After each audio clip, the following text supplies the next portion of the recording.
না শুনে এই অসুবিধা হচ্ছে।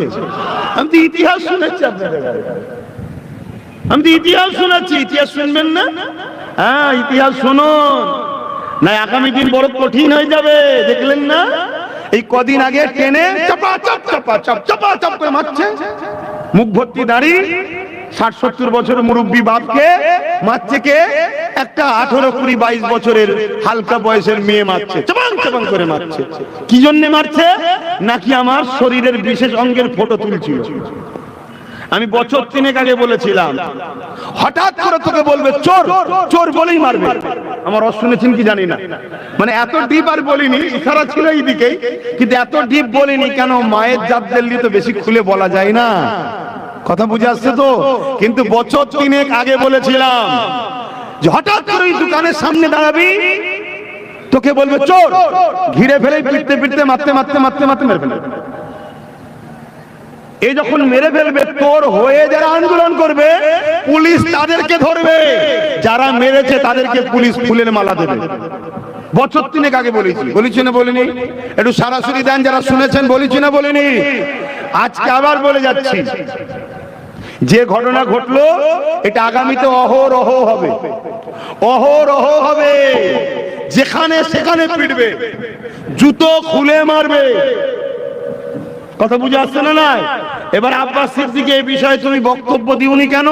আমি তো বক্তব্য দিলে তোমরাই বলবে হুজুরের ছেলে কেন রাজনীতি করবে, তোমরাই তো বলবে। তা ঠেলা সামলাও, ঠেলা সামলাও। সমাজের দুর্নীতিকে মিটাতে গেলে প্রশাসনকে শক্ত হতে হয়, ঠিক না বেটি? প্রশাসন আমার কথাই চলে, যাদের হাতে রাজ ক্ষমতা তাদের কথাই চলে। তো ওই বিষয়ে কথা বলতে গেলে তো মোল্লা মৌলী সাহেবদের অসুবিধা হয়, কি হয় না? হয় না? তা মার খাও। এখন তো চর খেয়েছো, কাল জুতো বাড়ি খাবে, দাঁড়াও না। ৮০ বছর হও, ৯০ বছর হও, গাল পেতে দিও, মাঠটা চুপচাপ খেয়ে নিও, নাই ট্রেন থেকে ফেলে দেবে। আমার কথা ভাবে একটু খারাপ লাগবে, কাল আমার বিরুদ্ধে হয়তো অনেকে আবার বাইট দেবে, দিতে পারে। এতে আমার আগেও কোনো যায় আসে না, আজও কোনো যায় আসে না, ভেতরটা জ্বলছে তাই বলছি। তোমরা আমার কথা তো শুনলে না, কথা বুঝে আসছে তো? যে কোন কথা বলতে গিয়ে চলে যাবি। বাপের ভিডিওটা দেখে মনটা বড় দুঃখ হলো যে হাই রে, ট্রেনে একটা লোক ছিল না কিছু বলার। উপরন্ত একজন অমুসলিম বোনকেই তিনি নাকি ডাক্তারখানায় নিয়ে যাচ্ছিলেন। হাই হাই, বড় দুঃখ লাগলো দেখে, খারাপ লাগলো। কোন জায়গায় আস্তে আস্তে যাচ্ছে। উত্তরপ্রদেশের মতো আমার বাংলাও আস্তে আস্তে ধ্বংসের দিকে চলে যাচ্ছে, গুজরাটের মতো আমার বাংলা আস্তে আস্তে ধ্বংসে চলে যাচ্ছে। কেন? সব জায়গাতেই এক লোকেরই নেতৃত্বেই সব চলছে। বসে আছে কেউ নিয়ন্ত্রণ, পিছন থেকে কম্পিউটারে দূর থেকে হ্যাক করছে কেউ, বুঝতে পারছেন তো নাকি?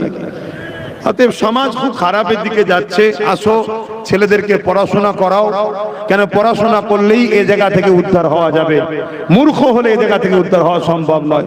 পড়াশোনা করাও, পড়াশোনা করিয়ে ডাক্তার বানাও, উকিল বানাও, জজ বানাও, ডিএম বানাও, বিডিও বানাও, আইপিএস অফিসার বানাও। ছেলেগুলোকে বড় বড় দপ্তরে তৈরি করে দাও। পলিটিক্যাল সায়েন্স পড়াও। এ মুসলমানের ছেলে, রাজশক্তি তৈরি করো, রাজশক্তি।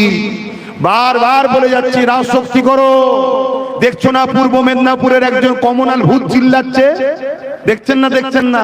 কিছুদিন আগে সব সেকুলার ভূতদের সঙ্গে সেকুলার হয়েছিল, এখন রাতারাতি সব ভাগ করে নিচ্ছে। তুই ওইদিকে চল যা, তুই এই দিকে চল যা, সব মিলেমিশে কাজ কর।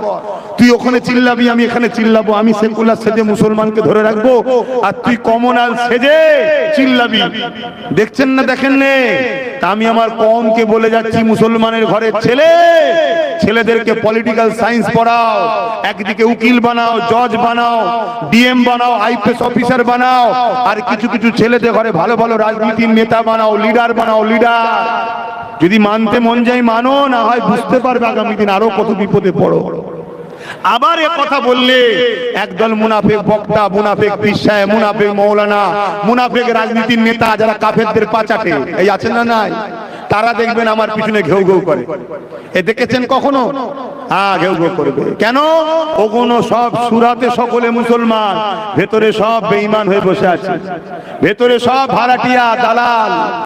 খুব সাবধান। রোজা রেখে রোজার মাসে বলে যাচ্ছি, রোজা রেখে রোজার মাসে বলে যাচ্ছি, খুব সাবধান হন। মানুষ চিনতে শেখেন, নাই বিপদ হয়ে যাবে।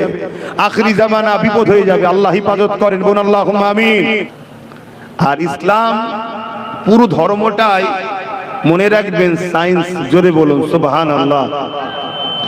আল্লাহ কোরআনের মধ্যে আমার রাসূলকে ডাক দিয়ে বলছেন ইয়াসিন ওয়াল কোরআনিল হাকীম। ইয়াসিন এটা আমার নূর নবী, দয়ার নবী, হাবিবুল্লাহর নাম। ওয়াল কোরআনিল হাকীম এটা হলো সেই কোরআন যে কোরআন হলো সম্পূর্ণ বিজ্ঞানময়, জ্ঞান ভান্ডার। জোরে বলুন সুবহানাল্লাহ। আজ বিশ্ব জুড়ে নতুন করে একটা অপশক্তি, যে শক্তিকে কোন ধর্মের সঙ্গে জড়িয়ে আমি কোন ধর্মকে খাটো করার মূল উদ্দেশ্য আমার নয়। এতটুকু বলতে পারি, যুগে যুগে ইসলাম ও ইসলামের বিরুদ্ধে এক শ্রেণীর মানুষ কিন্তু চরমভাবে বিরোধী করেছে। তাদের পরিচয় একটাই, যারা এই সমাজের মধ্যে মানব রূপী পশু, তারাই ইসলামের যুগে যুগে বিরোধী করেছে। মানা না মানা আলাদার বিষয়। আমার দেশে অনেক মহামনীষী এসেছে যারা অমুসলিম ধর্মের ছিল, কিন্তু তারা ইসলামের বিরোধী করেনি। তারা মানেনি, তাদের কপালে আল্লাহ হিদায়াত রাখেনি। কেন? কোরআনেই আছে খতামুল্লাহু আলা কুলুবিহিম, যাদের অন্তরে আল্লাহ মোহর মেরে দেয় তারা হিদায়াত হতে পারে না, কিন্তু তারা বিরোধী করেনি। কিন্তু বিশ্বজুড়ে আমরা দেখছি এক শ্রেণীর মানুষ যুগে যুগে ইসলামের বিরোধী করেছে। আর ইসলামের সবথেকে বড় বিরোধী দুই শ্রেণীর মানুষ করেছে। এই কথাগুলো একটু মন দিয়ে শুনবেন, সবাই শুনছেন তো? দুই শ্রেণীর মানুষ। নাম্বার ওয়ান হলো জালিম অত্যাচারী শাসক। ইতিহাস শোনাচ্ছি আপনাদের ঘরে এবং তারিখে হাদিস। আমার উলামা ভাই যারা আছে তারা আরো ভালো বুঝবে। ইসলামের সব থেকে চরম বিরোধী যুগে যুগে জালিম শাসক যারা ছিল তারা ইসলামের বিরোধী করেছে। সেটা হতে পারে ফেরাউন, হতে পারে নমরুদ, হতে পারে সাদ্দাত, হতে পারে আবু জেহেল, হতে পারে উতবা, হতে পারে বুশ, হতে পারে চেঙ্গিস খান, হতে পারে হিটলার, হতে পারে হাতবা আকবর, বা হতে পারে আজকের দেশে আমার রাষ্ট্রে বা আমার রাজ্যে যারা রয়েছে তারা। কথা মাথায় ঢুকছে না? ঢোকে না? জালিম যারা শাসক ছিল তারাই যুগে যুগে ইসলামের কিন্তু চরমভাবে বিরোধী করেছে। কেন? ইসলামের মূল লক্ষ্য দুটো, অন্যায়কে মেটাও, ন্যায়কে প্রতিষ্ঠিত করো। তাই অন্যায়কারীরা সর্বসময় ইসলামের বাতিকে বন্ধ করতে চেয়েছে, কারণ ইসলামের আলোতে অন্যায়কারীরা তারা ধরা পড়ে যায় বারবার। আমি বুঝাতে পারছি আপনাদেরকে না? পেটের খিদেতে মেমোরি কাজ করছে না? থাক তাহলে, এত বীজ ঢুকে লাভ নেই, বুঝবে না, বেকার সমালোচনা হবে। আরেক শ্রেণীর মানুষ ইসলামের চরম বিরোধী করেছে, যারা ধর্মের দোহাই দিয়ে নিরীহ মানুষকে সৃষ্টিকর্তার থেকে দূরে সরাবার পরিকল্পনা করেছে। তারা ইসলামের যুগে যুগে বিরোধী করেছে। এই দুই শ্রেণী সর্বসময় একসাথে বন্ধুত্ব ভাবেই চলে। এরা দুই শ্রেণী ইসলামের যুগে যুগে সব থেকে বেশি সমালোচনা বিরোধী করেছে। আমাদেরকে ইসলামটা জানতে হবে। ইসলামটা কি?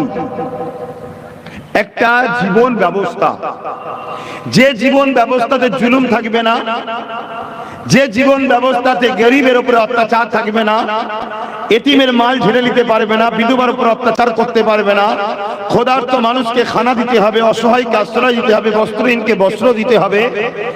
ইসলামে মা বাপকে ভালোবাসতে হবে, বড়দের সম্মান, ছোটদের স্নেহ করতে হবে।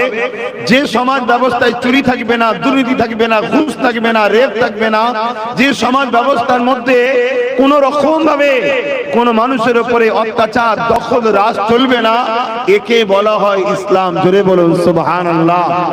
কিন্তু আমরা ইসলামটাকে জোর করে মসজিদ আর মাদ্রাসার মধ্যে ঢুকিয়ে দিয়েছি, এখান থেকে বেরোবি না। এটা আমাদের ব্যর্থতা, এটা উম্মতে মুহাম্মাদীর চরম একটা অন্যায়। আর এই অন্যায়ের শাস্তি আল্লাহ দেবে বলে জালিম যখন ক্ষমতায় আল্লাহ বসাচ্ছেন। শুনছেন তো নাকি? কেন কোরআনের মধ্যে আল্লাহ বলেছে তোমরা যখন আমাকে আর আমার হাবিবকে ভুলে যাবে, আমি আল্লাহ তখন জালিম শাসক বসিয়ে তোমাদেরকে শেষ করব। এই আমার দেশের কেন্দ্রে জালিম শাসক বসিয়েছে, আর সে বলছে ওয়াকফ সংশোধনের নামে পুরো মসজিদ মাদ্রাসা মুসলমানদের সম্পদকে লুটবে বলছে। এটা আমাদের পাওনা। কেন? আমরা ইসলামকে মসজিদের মধ্যে আর মাদ্রাসার মধ্যে তালা বন্ধ করে দিয়েছি। ইসলাম আমাদের রাষ্ট্র জীবনে নাই, ইসলাম আমাদের সমাজ জীবনে নাই, ইসলাম আমাদের পরিবার জীবনে নাই, ইসলাম আমাদের মানব বন্ধন জীবনে নাই। আরে অমুসলিমকে ভালোবাসার নাম ইসলাম। খোদার্থ যদি অমুসলিম হয় তাকে খানা খাওয়াবার নাম ইসলাম। অমুসলিমের যদি পরনার কাপড় না থাকে তাকে কাপড় দিবার নাম ইসলাম। কোন মুসলিম দাবিদার যদি অমুসলিমের উপরে জুলুম করে ওই অমুসলিম মজলুমের পাশে দাঁড়িয়ে মুসলিম নামধারীর বিরুদ্ধে লড়াই করার নাম ইসলাম। আমরা তো ইসলামকে বুঝলাম না, আমরা ইসলামকে দাড়ি টুপি নামাজ রোজার মধ্যে সীমাবদ্ধ করে দিলাম। তাই আজকে আমাদের মুসলিম সমাজ আজকে এত ধ্বংসের দিকে চলে যাচ্ছে। আমি জানি রোজার নামও ইসলাম, কিন্তু রোজাটা কেন হয়েছে? ক্ষুধার্ত মানুষের কত কষ্ট এটা বুঝাবার জন্যই তো আল্লাহ রোজা রেখেছে, যে দেখো তুমি এক মাস না খেয়ে কত কষ্ট পাচ্ছ। তোমার সমাজে লাখো মানুষ আছে যারা সারা বছর ঠিকভাবে খেতে পায় না, একবেলা পায় তো 3 বেলা পায় না। তুমি সেই কষ্টটা উপভোগ করো। তুমি ধনী, যাকাতটা গরিবকে দাও, এর জন্যই তো রোজা। হ্যাঁ, আরো অনেক সাইট আছে রোজার, কিন্তু আমি যেটা বুঝাতে চাইছি সেটা হলো এটাই যে ইসলামকে আমরা বুঝতে পারলাম না। আজ যখন আমার মতো ক্ষুদ্র একটা ছেলে এক প্রান্তে একদিকে দাঁড়িয়ে অপর প্রান্তে হাজারো ভাড়াটিয়া মুফতি মাওলানা আমার বিরুদ্ধে, আমার কথা সমাজে প্রযোজ্য হওয়াটা খুবই দুঃখজনক, খুবই কষ্টদায়ক। কিন্তু আলহামদুলিল্লাহ এরপরও হক কথা বলতে হবে। কেন মুজাদ্দিদ জামান দাদা হুজুর রহমাতুল্লাহ আলাইহি তিনি যখন হক কথা বলতে শুরু করেছিলেন, ওই সময়ে সেই সোনার মানুষরা বলেছিল যে আপনি একা একদিকে, বাকিরা সব আরেক দিকে, আপনার একার কথা কত দূর পর্যন্ত যাবে? মুজাদ্দিদুল জামান বলেছিলেন ফাইসাল্লা আমার হাতে নাই, ফাইসাল্লা আল্লাহর হাতে। আমার কাজ কুনতুম খায়রা উম্মাতিন উখরিজাত লিন-নাস তা'মুরুনা বিল মা'রুফ ওয়া তানহাউনা আনিল মুনকার। অন্যায়ের বিরুদ্ধে ন্যায়ের পক্ষে এ আমাকে দাঁড়াতে হবে, এটা আল্লাহকে দেখাতে হবে, এটাই আমার কাজ। জোরে বলুন সুবহানাল্লাহ, আরো চিৎকার দিয়ে বলুন সুবহানাল্লাহ। অতএব কে কি ভাবছে, কে কি করছে ওটা আমার জানার বিষয় নয়। আমার জানার বিষয় হলো আমার রাসূলের রেখে যাওয়া ইসলামের মেসেজ আপনাদের কাছে দেওয়া। এক ইহুদি আমার নবীর দরবারে আসলেন, এসে বলছেন মুহাম্মদ সাল্লাল্লাহু আলাইহি ওয়াসাল্লাম ইসলামের সবথেকে ভালো কাজ কি? আল্লাহ নবী বললেন ক্ষুধার্ত মানুষকে খানা খাওয়ানো। জোরে বলুন সুবহানাল্লাহ। ওই ইহুদি জিজ্ঞাসা করলো, এ আব্দুল্লাহর বেটা মুহাম্মদ সাল্লাল্লাহু আলাইহি ওয়াসাল্লাম শুধু মুসলিম? আল্লাহ নবী বললেন আমি কি বলেছি? মানুষ, মুসলমান বলিনি। অতএব মানুষ যে হবে সে যদি ক্ষুধার্ত থাকে তাকে যদি খানা খাওয়াও, ইসলামের সবথেকে ভালো কাজ হবে। জোরে বলুন সুবহানাল্লাহ। তাই রোজাদারকে খাওয়ানো 70 বছর নফল ইবাদতের আল্লাহ নেকি দেয়। জোরে বলুন সুবহানাল্লাহ। ভাইরা আমার, মনে রাখবেন একটা যুবক ছেলে আমার নবী সাহাবা হুজুরদের ঘরে এই ওয়াজটা করেছিলেন। আজ আমি আপনাদের কাছে এই ওয়াজটা করছি। মাইকের আওয়াজে সবাই বুঝতে পাচ্ছেন তো? এক রোজার মাসে নিয়ে এসছেন, বা বেশি ওয়াজ শোনা সব করলে হবে না। ও কথা বলতে গিয়ে কথা বুঝছেন না, পেট আরো ঢুকে যাচ্ছে, মানে টান দিয়ে বার করতে হচ্ছে। আবার মাইকে কথা বললে মাইকে একটা দম টানে, মাইক একটা কথাকে ক্যাচ করার জন্য টানে, আরো কষ্ট হয়। তা একটু শোনেন, কথা না বলে। একটা যুবক, আল্লাহ নবী বললেন কিয়ামতের দিনে একটা যুবককে আল্লাহ তুলবে। যুবকেরা শোনো, তোমরা জীবনে কোনোদিন জালিম হবে না, এটা মাথায় রেখে দাও। আর জালিমের সাথ দেবে না। সে জালিম যদি তোমার ভাইও হয়, সে জালিম যদি তোমার আব্বাও হয়, সে জালিম যদি তোমার স্বামীও হয়, জালিমের সাথ দেবে না। কেন? জালিমের সাথে আল্লাহ নেই, এটা মাথায় ঢুকিয়ে লাও। হ্যাঁ, বান্দাকে এই সময় জিজ্ঞাসা করতে লাগবে, ওরে আমার বান্দারে, তোর একটা ভালো কাজ পেয়েছি, বল তুই কোথায় যাবি বল। ওই সময় বান্দা বলতে লাগবে, আল্লাহ পাক আপনি যদি দয়া করে আমায় জান্নাতে দেন, তবে আমি জান্নাতে যেতে পারবো। আমার আল্লাহ বলছে, বান্দারে তোর ভালো কাজটা কি জানবি না? আল্লাহ পাক আমার তো খেয়ালই নাই।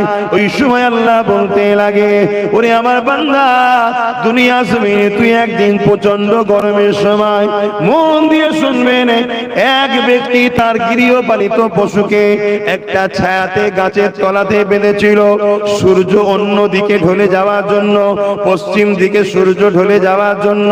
ওই ছায়াটা যখন চলে যায়, আর ওই গৃহপালিত পশুটা ওই সূর্যের তাপেতে গরমে পিপাসাতে জিভ বাহির হয়ে গিয়েছিল। ওই বান্দা যেতেছিল ওই রাস্তা দিয়ে, বান্দা দেখে বড় দয়া মায়া হয়েছিল। এই বান্দা ওই গৃহপালিত পশুটাকে ছায়াতে বেঁধে তাকে পানি পান করিয়েছিল। আমার আল্লাহ খুশি হয়ে যায়, ওরে আমার বান্দা রে, আমার দিয়া দয়া নিয়ে যদি তুই আমার সৃষ্টির উপরে দয়া করতে পারিস, আমি আল্লাহ কেন তোর উপরে দয়া করতে পারবো না? যে আমি আল্লাহ তোকে বেহিসাব জান্নাতি করে দিলাম।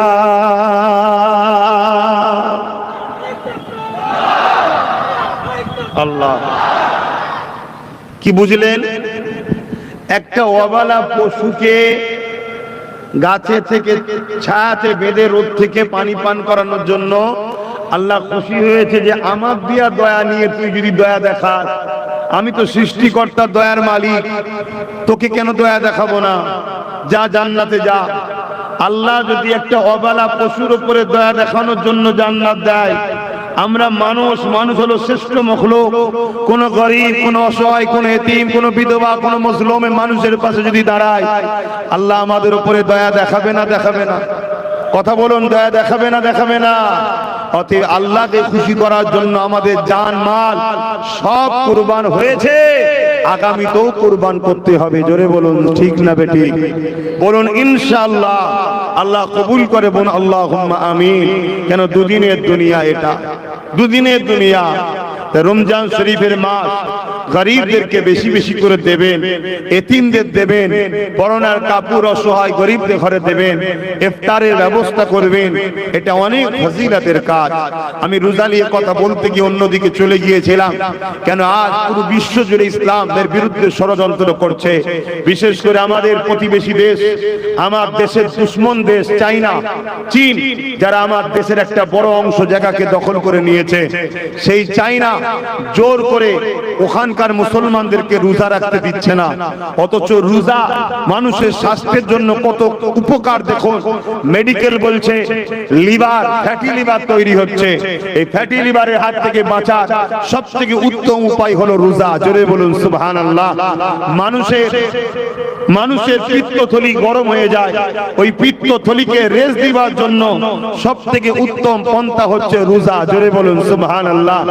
মানুষের শরীরের মধ্যে আজকের দিনে সব থেকে মারাত্মক যে ভাইরাস ক্যান্সার, ওই ক্যান্সারের পোকাকে দমন করার জন্য সব থেকে উত্তম, পৃথিবী বিখ্যাত ডাক্তার বলছে সেটা হলো রোজা। জোরে বলুন সুবহানাল্লাহ। মনে রাখবেন, সায়েন্স বলছে 20 থেকে 25 দিন, 15 থেকে 16 ঘন্টা না খেয়ে থাকলে ক্যান্সারের পোকাগুলো দুর্বল হয়ে যায়, মানুষকে ক্ষতি করতে পারে না। আলহামদুলিল্লাহ, 1500 বছর আগে সৃষ্টিকর্তার পাঠানো শতশেষ প্রফেট, রাসূল, মেসেঞ্জার, আওতার হযরত মুহাম্মদ সাল্লাল্লাহু আলাইহি সাল্লাম, তিনি আমাদেরকে এক মাস রোজা রাখার শিক্ষা দিয়ে গেছেন। জোরে বলুন সুবহানাল্লাহ। মনে রাখবেন, আমাদের মোবাইলগুলোতে ভাইরাল থেকে ভাইরাস সমাজে ভাইরাস আছে না, ওই ভাইরাস ঢোকে টিক টিক, তখন কি করি আমরা, ওই মোবাইলকে দোকানে নিয়ে যাই, সার্ভিস সেন্টারে নিয়ে গিয়ে বলি, সার্ভিস সেন্টার ওয়ালারা বলে ভাইরাস হয়েছে, অ্যান্টিভাইরাস মারতে হবে। একটা সফটওয়্যার মারলো, মোবাইল আবার নতুন হয়ে গেল, ফ্রি হয়ে গেল, ভাইরাস চলে গেল। তা আমাদেরও 11 মাস এই শরীরে নানান খাদ্য যায়, ওই খাদ্যের সাথে হাজার রকম বিষ যায়, হাজার রকম ব্যাকটেরিয়া যায়, হাজার রকম ভাইরাস যায়, হাজার রকম জাম যায়। এটা শরীরের জন্য ক্ষতিকারক হয়, শরীর হ্যাং হয়ে যায়। এই শরীরকে 1 মাস রোজা আল্লাহ অ্যান্টিভাইরাস দিয়েছে। 1 মাস রোজা রাখলে শরীর আপডেট হয়ে আবার 1 বছরের জন্য সুস্থ শরীর গিফট হয়। জোরে বলুন সুবহানাল্লাহ, আরো চিৎকার দিয়ে বলুন সুবহানাল্লাহ। এটা সায়েন্স বলছে, বিজ্ঞান মেনে নিয়েছে। আমার রাসূল বলেছেন, বিজ্ঞান আজকে মেনে নিয়েছে যে মুহাম্মদ সাল্লাল্লাহু আলাইহি ওয়াসাল্লাম যা বলছে সবই সত্য। কেন সত্য হবে না? মুহাম্মদ রাসূল তিনার কথা বলে, যিনি কায়নাতের স্রষ্টা আল্লাহ। জোরে বলুন সুবহানাল্লাহ। লিল্লাহি মা ফিস সামাওয়াতি ওয়া মা ফিল আরদ। জমিন আসমানের একজন সৃষ্টিকর্তা, দুজন নয়, তিনজন নয়, একের অধিক নয়। প্রভু একজন, রব একজন, খালেক একজন, সৃষ্টিকর্তা একজন, তিনি হলেন আল্লাহ। জোরে বলুন সুবহানাল্লাহ। তো ভাইয়েরা আমার, আজ আমার নবী পাক সাল্লাল্লাহু আলাইহি সাল্লাম হাদিসে কুদসির মধ্যে জানাচ্ছেন, মান রাদিয়া, হাদিসে কুদসির মধ্যে জানাচ্ছেন আমার আল্লাহ, আস-সাওমু লি ওয়া আনা আযজি বিয়াদিয়া, রোজা হলো আল্লাহর খাস ইবাদত। জোরে বলুন সুবহানাল্লাহ। আল্লাহ বা রোজা না দিয়াকে কিয়ামতের দিনেতে নিজের কুদরত দিয়াতে পুরস্কৃত করবে বলেছেন। কিয়ামতের দিনেতে জান্নাতের একটা দরজা থাকবে, ওই দরজাটার নাম হলো বাবুস সাল। ওই রোজা দিয়ে রোজাদাররা যেতে লাগবে। এই যুবকেরা কিয়ামতের কঠিন দিনেতে, যেদিন মাথার এক বেগ দেখতে লেখাত উপরে আল্লাহ বা সূর্যকে নাপিয়ে দেবে, মানুষগুলো নাফসি নাফসি করতে লাগবে। ওই কিয়ামতের দিনে আল্লাহ নবী জানিয়ে দিলেন বাবারা, ওই দিনেতে দেখা যাবে আরশ আজিমের উপরে একদল মানুষ জান্নাতি লাগবে। এটা দেখে ফেরেশতারা জিজ্ঞাসা করতে লাগবে, ও রব্বি আল্লাহ এগুলো কারা? আল্লাহ পাক জানিয়ে দেবে, এরা হলো আমার দুনিয়া জমিনে রোজাদার বান্দা বান্দি। আরো জোরে বলুন সুবহান। তাহলে রোজাদারদের ঘরে আল্লাহ কিয়ামতের দিন জান্নাতের খানা খাওয়াবে। রোজা রাখবেন তো নাকি? রাখছেন তো নাকি? আলহামদুলিল্লাহ। আজকাল কিছু লোক বেরিয়েছে রোজা রাখে না, মুসলিম দাবিদার, রোজা রাখে না। আবার মুসলমানদের বড় বড় সব কি বলে, মাসিহা হয়েছে, মাসিহা, মাসিহায়ে দাজ্জাল। বুঝতে পারছেন না? মাসিহা হয়েছে, বড় বড় সব রোজা রাখে না, মাথায় টুপি দিয়ে আর এসে বসে যায়। আবার বড় বড় সব ইফতার পার্টি দেয়, দাওয়াত ইফতার পার্টি। বাপরে বাপ, কথা বুঝে আসছে? খবরদার, ইফতার পার্টিতে যাবেন না। জান নাকি আপনারা? হ্যাঁ, ইফতার পার্টিতে গেলে ইফতারকে নিয়ে, রোজাকে নিয়ে ছিলিমিলি খেলা হবে। ইসলামকে পালন করতে পারেন না, হালকা বয়সে কাবিরা গুনাহ হচ্ছে, তওবা করলে আল্লাহ মাফ করে দেবে। জোরে বলুন সুবহানাল্লাহ। কিন্তু ইসলামের কোন কাজকে কেউ যদি বিকৃত করে, ব্যঙ্গ করে, ছিলিমিলি করে, সে কিন্তু কাফের হয়ে যাবে, ইসলাম থেকে বলুন বেরিয়ে যাবে। খুব সাবধান। আমাদেরকে ইসলাম থেকে বার করে দিবার হাজারো রকম পন্থা চলছে। তার মধ্যে একটা পন্থা হলো রোজার মাসে ইফতার ও দুয়ার মাহফিল করে হাক্কানি উলামারা, নামাজি মুসল্লি রোজাদারেরা। কেন করে? এই সুযোগে আমাদের অনেক গরিব ভাই আছে যারা বলতে পারে না, এই সুযোগে বসে ইফতার করে নেয় ভালো মন্দ। কথা বুঝে আসছে? এটা ভালো কাজ, যাবেন। কিন্তু এইটাকে টালি করে যারা ফলের দাম বাড়ায়, ওই বদমাইশ শয়তান কোন আবার ইফতার পার্টি দেয়। শুনছেন না শোনেন না? হ্যাঁ, সেখানে দেখবেন এসে শরিয়াত বিরোধী কর্মকাণ্ড হচ্ছে। আমি রিসেন্ট দেখেছি একটা ইফতার পার্টিতে একটা কোন নেতা মরে গেছে না বেঁচে আছে জানি না, শয়তানগুলো কত চিনিও না, আমি অত ওদের খোঁজ খবর রাখি না তো ভাই, সময় কথা বলেন না। তার দেখি ফটো রেখেছে, ফটোই মালা দিচ্ছে। ভাই, ফটোই মালা দিয়া বা ফটো ইসলামে কি জায়েজ আছে? একটু বলুন বলুন। তাহলে ইসলামের নামে ডেকে ইফতারের পার্টির নামে সেখানে কি সংস্কৃতি শেখানো হচ্ছে, ইসলামের পক্ষে না বিরুদ্ধে? এই সংস্কৃতিটা যখন আগামী দিন চলে যাবে, অরিজিনাল ইসলাম ব্যান্ড হয়ে যাবে, এটা সমাজের মধ্যে আগিয়ে যাবে। তাহলে এরা ইসলামকে মিটাবার পরিকল্পনা করছে না, করেনি? অতএব এদেরকে কোনোভাবে সাপোর্ট করা ইসলামে জায়েজ নয়, হারাম। এদেরকে সাপোর্ট করলে ঈমান থাকবে না, ঈমান থাকবে না। আমি গল্প বলছি নি বাপ, আমি তো এত বড় বড় কথা বলি। চলো চ্যালেঞ্জের ময়দানে আসো না, কোন মুফতি মাওলানা আছো দালালি করে আমার মোকাবেলায় আসবে, আসো। আজ পর্যন্ত কেউ চ্যালেঞ্জের মোকাবেলায় এসেছে? এক কথা বলে আসতে পারবে না। কারণ ইতিহাস আমরা পড়েছি, এই ভারতবর্ষের বুকে একটা রাজা ছিল, যার নাম হলো আকবর। নামটা শুনে কত ভালো লাগছে না? আপনাদের এলাকাতেও অনেক শয়তান আছে, নাম শুনলে মনে হয় বিরাট আল্লাহর ওলি, কিন্তু আজকের আকবর এরা সব, এরা সুরাতে সকলে মুসলমান, এদের ভেতরটা হলো বেঈমান। শুনছেন না? শুনেন নে?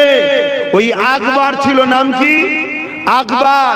ওই আকবর কোরআনকে মিটাবার জন্য শয়তান মিথ্যা মিথ্যা করে একটা কিতাব লিখেছিল, দ্বীনে ইলাহি।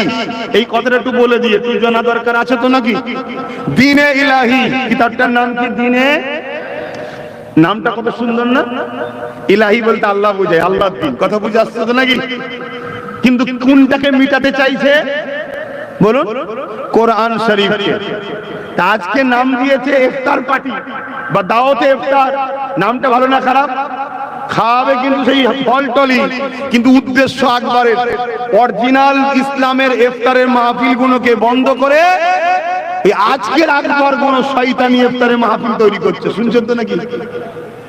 একটু মিলান ইতিহাসকে। তা আকবর কি করেছিল? ওই দ্বীনে ইলাহি বার করে লাল কাপড়ে জড়িয়ে বিশাল একটা বড় গাছের ডগলায় তুলিয়ে দিয়েছিল।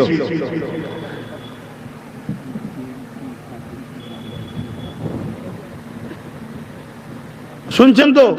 বিরাট ওপরে তুলে দিয়েছে। সকালে মানুষ কাজে বেরিয়েছে, লাল জিনিস নজরে বেশি পড়ে না, পড়ে না?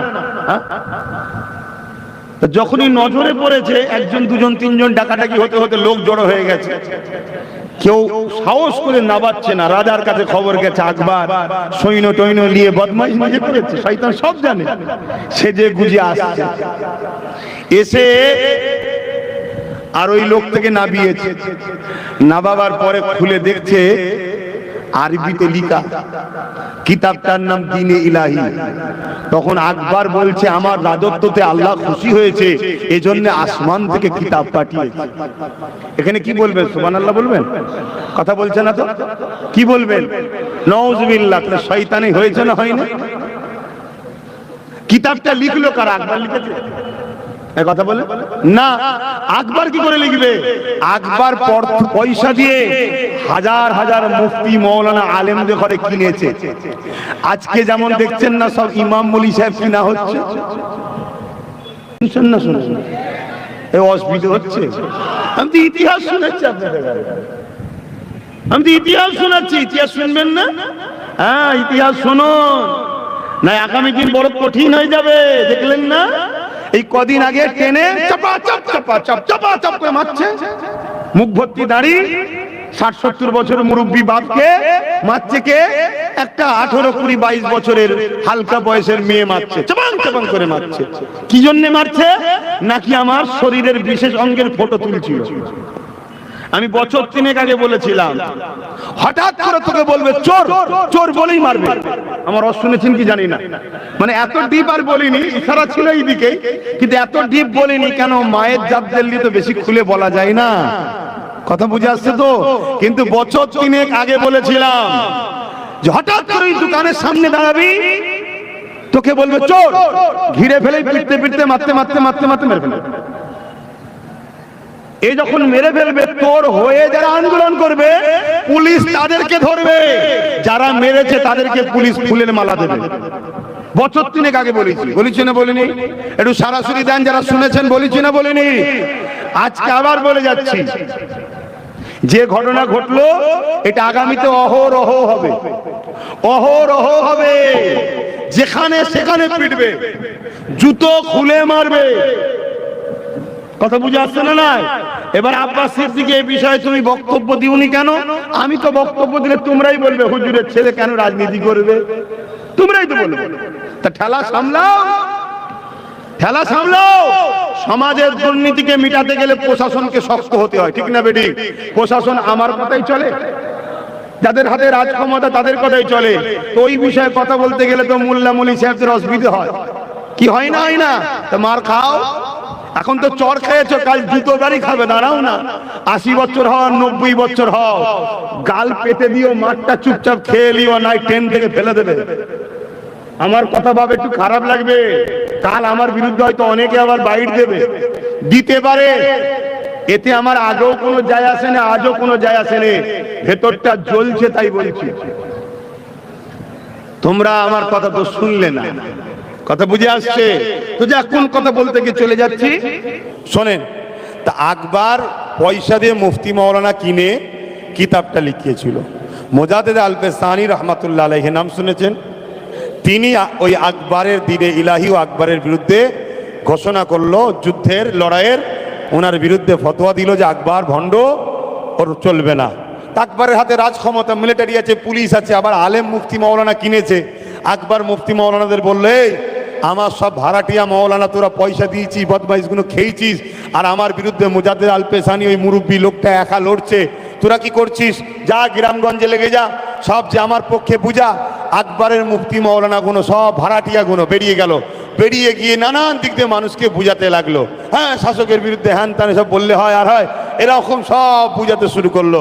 মুজাদ্দেদ আল-পেসানি একা একদিকে দাঁড়িয়ে রইলেন, আর তিনার পক্ষে গুটি কত উলামা দাঁড়ালেন। জোরে বলুন সুবহানাল্লাহ। এটা একদিনে এমন জায়গায় দাঁড়িয়ে গেল, আকবর কি করলো? মুজাদ্দেদ আল-পেসানিকে জানে মেরে ফেলার প্ল্যানের জন্য যুদ্ধের ডাক দিল। তো যুদ্ধের ডাক দিয়েছে একটা ময়দানে।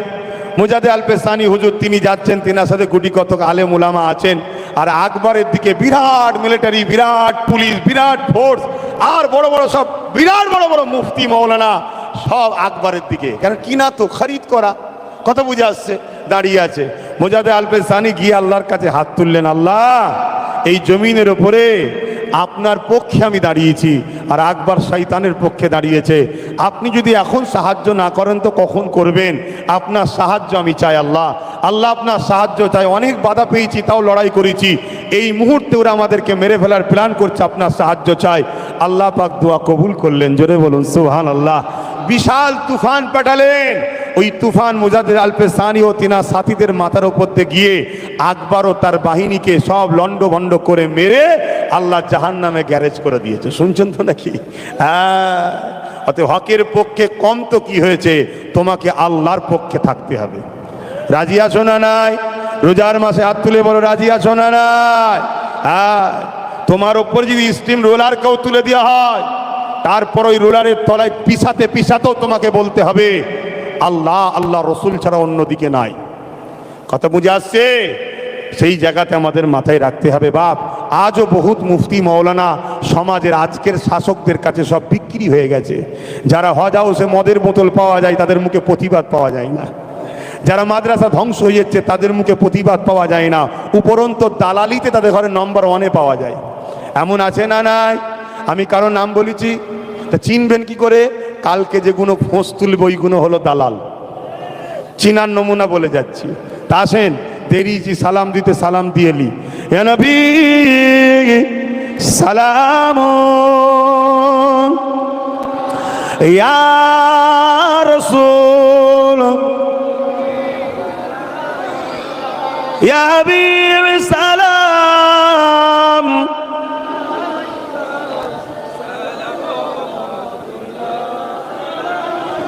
কঠিন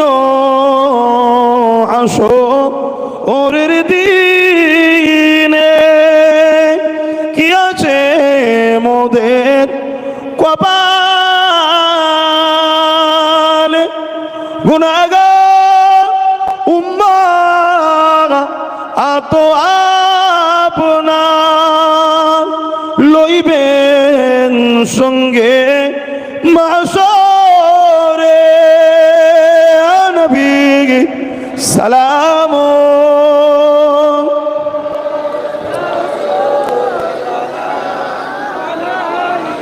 ইয়া হাবিব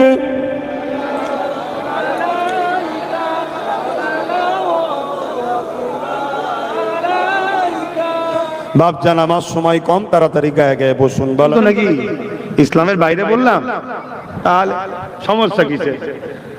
চোরকে চোর বলা দিদি চোরের কষ্ট হয়, মাতালকে মাতাল বলা দিদি মাতালের কষ্ট হয়, বেনামাজিকে বেনামাজি বলা দিদি বেনামাজির কষ্ট হয়, বেরোজাদারকে বেরোজার বলা দিদি বেরোজাদারের কষ্ট হয়, ঘুষখোরকে দিদি ঘুষখোর বলাতে ঘুষখোরের কষ্ট হয়, মুসলিম সূরাতে বেঈমানদের দালাল নেতা কোনো কি দালাল নেতা বলা হয়, তা যদি কষ্ট হয় তা আমি কি করব? দালালকে দালাল বলবো না, ঘুষখোরকে ঘুষখোর বলবো না, চোরকে চোর বলবো না? কি গো বাপ? আবার নামাজিকে নামাজি, রোজাদারকে রোজাদার, ভালোকে ভালো বলি না? বলি না? আমার নবীকে যারা মহব্বত করে তারা হলো আল্লাহ পাকের এক নম্বর বান্দা। জোরে বলুন সুবহান। এই তো ভালোকে ভালো বললাম, বলিছি না বলিনি? কি গো মাওলানা স্যার, হ্যাঁ কি করছেন? শুনছেন তো নাকি? ওই যে মাথায় টুপি দিয়ে তুমি তো আবার আড়াল করে দাঁড়িয়ে গেলে, শুনছেন তো নাকি? আমি কিছু ভুল করছি তো এরপরেও যদি কারো কষ্ট হয় কি করি বাপ? বলতে তো হবে। হ্যাঁ, নাই আমাদের ছেলেরা আজকে খেলা মেলা নাচ গানেতেই সব ব্যস্ত হয়ে যাচ্ছে। হ্যাঁ, আমাদের ছেলেরা খারাপ দিকে চলে যাচ্ছে। দিনকে দিন আমাদেরকে গরিব বানানো হচ্ছে, আর গরিব বানিয়েই বলছে বিনা লোনে সুদ দেওয়া হয়, কি বলে বিনা ইন্টারেস্টে টাকা ধার দেওয়া হবে, বন্ধন বন্ধন না কি বলে সমিতি করছে না? তাহলে বলো আমাদেরকে বেঈমান বানানো হচ্ছে না হয়নি? তাহলে বোঝাবো না, ওয়াজ করতে হবে না? কিন্তু সেই করতে গেলে টাইম লাগবে। তো যাক, সংক্ষেপ করছি, পরিস্থিতি খুবই খারাপ। আজকে ইসালে সব আনন্দের মধ্যে দিয়েও কাটলো, কিন্তু এই মুরব্বী বাপের ভিডিওটা দেখে মনটা বড় দুঃখ হলো যে হাই রে, ট্রেনে একটা লোক ছিল না কিছু বলার, উপরন্ত একজন অমুসলিম বোনকেই তিনি নাকি ডাক্তারখানায় নিয়ে যাচ্ছিলেন। হায় হায়, বড় দুঃখ লাগলো দেখে, খারাপ লাগলো। কোন জায়গায় আস্তে আস্তে যাচ্ছে? উত্তরপ্রদেশের মতো আমার বাংলাও আস্তে আস্তে ধ্বংসের দিকে চলে যাচ্ছে, গুজরাটের মতো আমার বাংলা আস্তে আস্তে ধ্বংসে চলে যাচ্ছে। কেন? সব জায়গাতেই এক লোকেরই নেতৃত্বেই সব চলছে। বাবা বসে আছে কেউ নিয়ন্ত্রণ, পিছন থেকে কম্পিউটারে দূর থেকে হ্যাক করছে কেউ, বুঝতে পারছেন তো নাকি? অতএব সমাজ খুব খারাপের দিকে যাচ্ছে। আসো ছেলেদেরকে পড়াশোনা করাও, কেন পড়াশোনা করলেই এ জায়গা থেকে উদ্ধার হওয়া যাবে, মূর্খ হলে এ জায়গা থেকে উদ্ধার হওয়া সম্ভব নয়। পড়াশোনা করাও, পড়াশোনা করিয়ে ডাক্তার বানাও, উকিল বানাও, জজ বানাও, ডিএম বানাও, বিডিও বানাও, আইপিএস অফিসার বানাও, ছেলেগুলোকে বড় বড় দপ্তরে তৈরি করে দাও। পলিটিক্যাল সায়েন্স পড়াও। এ মুসলমানের ছেলে, রাজশক্তি তৈরি করো, রাজশক্তি। বারবার বলে যাচ্ছি, রাজশক্তি করো। দেখছো না পূর্ব মেদিনীপুরের একজন কমনাল ভূত চিল্লাচ্ছে? দেখছেন না? দেখছেন না? কিছুদিন আগে সব সেকুলার ভূতেদের সঙ্গে সেকুলার হয়েছিল, এখন রাতারাতি সব ভাগ করে নিচ্ছে। তুই ওইদিকে চল যা, তুই এইদিকে চল যা, সব মিলেমিশে কাজ কর। তুই ওখানে চিল্লাবি, আমি এখানে চিল্লাবো। আমি সেকুলার সেজে মুসলমানকে ধরে রাখবো, আর তুই কমনাল সেজে চিল্লাবি। দেখছেন না? দেখেন নে? তা আমি আমার কওমকে বলে যাচ্ছি, মুসলমানের ঘরের ছেলেদেরকে পলিটিক্যাল সায়েন্স পড়াও, একদিকে উকিল বানাও, জজ বানাও, ডিএম বানাও, আইপিএস অফিসার বানাও, আর কিছু কিছু ছেলেদের ঘরে ভালো ভালো রাজনীতির নেতা বানাও, লিডার বানাও, লিডার। যদি মানতে মন যায় মানো, না হয় বুঝতে পারবে আগামী দিন আরো কত বিপদে পড়ো। আবার এ কথা বললে একদল মুনাফিক বক্তা, মুনাফিক পীর সাহেব, মুনাফিক মৌলানা, মুনাফিক রাজনীতির নেতা যারা কাফেরদের পাচাটে, এই আছেন না নাই? তারা দেখবেন আমার পিছনে ঘেউ ঘেউ করে। এ দেখেছেন কখনো? হ্যাঁ, ঘেউ ঘেউ করবে। কেন? ওগুলো সব সুরাতে সকলে মুসলমান, ভেতরে সব বেঈমান হয়ে বসে আছে, ভেতরে সব ভাড়াটিয়া, দালাল। খুব সাবধান। রোজা রেখে রোজার মাসে বলে যাচ্ছি, রোজা রেখে রোজার মাসে বলে যাচ্ছি, খুব সাবধান হন। মানুষ চিনতে শেখেন, নাই বিপদ হয়ে যাবে। আখরি জামানা বিপদ হয়ে যাবে। আল্লাহ হিফাজত করেন, বোন আল্লাহুম্মা আমিন। আরে ক্যানিং এর লোকেরা, তোরা আমাকে দাওয়াত কম করিস কেন? ক্যানিং এর লোক আমাকে দাওয়াত করতে চাই না কেন? কি সমস্যা? ঘর ভেঙে দেবে, কেস দেবে? আরে তোদের ঘরগুলো তো এমনি ভাঙা ঘর, তা ভাঙুক না, কেস দেবে। 2-4 মাস ঘুরে আসবি তো কি হয়েছে? একবার ঘুরে আসলে তুই আরো শক্তিশালী হয়ে যাবি। এই আমার মোস্তফা ঘুরে এসছে, ও এখন চাঙ্গা হয়ে গেছে। কথা বুঝে আসছে না? না কোনো চিন্তা করবি নি। ইউসুফ আলাইহিস সালাম ইউসুফ আলাইহিস সালামের সুন্নাত হলো হকের পক্ষে দাঁড়িয়ে জেল খাটা, হকের পক্ষে দাঁড়িয়ে। দেখছিনি আমার ছোট ভাই নওশাদটা কত জোর ধরেছে, এখন জেল খেটে আরো পিকআপ বেড়ে গেছে। আমারও মাঝে মাঝে মনে হয় একবার ঘুরে দেখলে হয় কি আছে, কিন্তু আমায় তো কেউ নিয়েও যাচ্ছে না। একবার দেখে এলে হয় না কিছুদিনের জন্য, আরে 2-4-5 মাসের তো ব্যাপার। শুনছেন না শোনেন না? ওটাও তো দরকার আছে, এমনি তো জ্বলছে না, আমার ওসিলায় যদি জ্বলে তাও জানবাটা হচ্ছে কিছু একটা, তাও তো হয়নি। তা দে বাবা তাবারুক দে, আর তাড়াতাড়ি দাও, সময় কম, এবার একটু জেকের করি। শুনছেন তো নাকি? এই কষ্ট হচ্ছে আমার কথা। ক্যানিং এর লোক চিন্তা করোনি, দাওয়াত বেশি করে করবে, অন্য জায়গায় দাওয়াত থাকলেও কেটে আসবো। হ্যাঁ, তবে কিন্তু একটা জায়গায় সমস্যা, একটা জায়গাতেই সমস্যা ঠিক ধরেছে, বলছে তোমায় আনার মতো পয়সা নেই, সমস্যা ওই জায়গাতে। তো এদের থেকে ধার নিবি, মোস্তফা থেকে ওই কি বলে ধার নিবি ওদের থেকে।